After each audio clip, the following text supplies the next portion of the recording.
સમાજના આગેવાન તરીકે નહીં પણ સમાજના એક દીકરા તરીકે આવેલો છું ત્યારે હું એવું કહેવા માંગુ છું સમાજને કે ઉમરગામથી અંબાજી સુધી 14 જિલ્લાની અંદર 29 જાતિમાં આપણો આદિવાસી સમાજ વસેલો છે।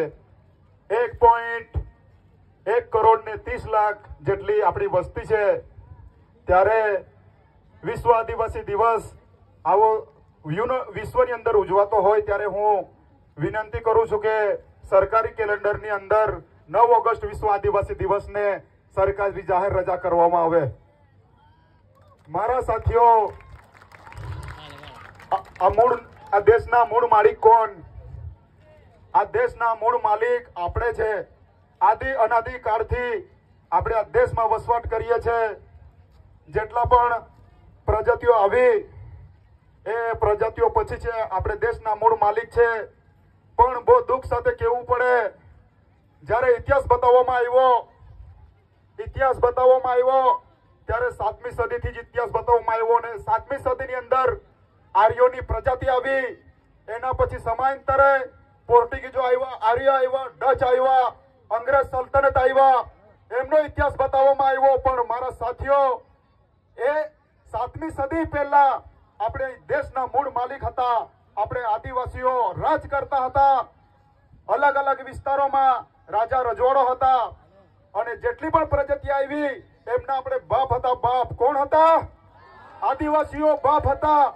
પણ આજે આપણને માલિકમાંથી મજૂર અને મજૂરમાંથી માલિક બનાવવાનું કામ આ લોકો કરેલા છે। ત્યારે સાથીઓ, આજે આ મંચ પરથી કહેવા માંગુ છું, આવનારા સમયમાં આપણા માટે ખરાબ પરિસ્થિતિ વાળા આવનારા છે। મારી સમાજની માતા બહેનોને, મારા સમાજના વડીલને, મારા સમાજના ક્રાંતિકારી યોદ્ધાઓને એકજૂટ થઈને રહેવા માટે હું તમને આહવાન કરું છું। કેવડિયાની અંદર આપણી શું હાલત કરી મૂકી છે?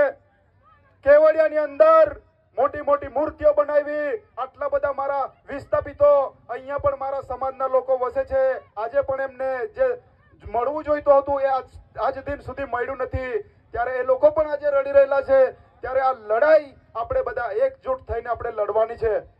કેવડિયાની અંદર 36 જેટલા દુકાનો તોડી નાખવામાં આવ્યા, તમારી જેવા મારા પરિવારના ઘરો તોડી નાખવામાં આવ્યા। ત્યારે મારા સાથીઓ, ક્યાં સુધી આપણે બેઠીશું? એટલે આજે હું તમને બે હાથ જોડીને દીકરા તરીકે વિનંતી કરું છું કે આપણે બધા એકજૂટ થઈને રહેવું પડશે અને આપણે અસ્તિત્વને ટકાવવા માટે આપણે લડાઈ લડવી પડશે અને આપણા હક અધિકાર માટે લડવું પડશે।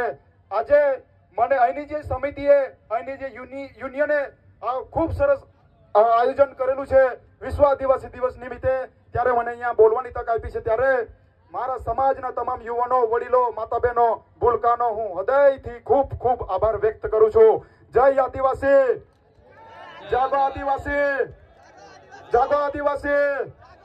ધન્યવાદ।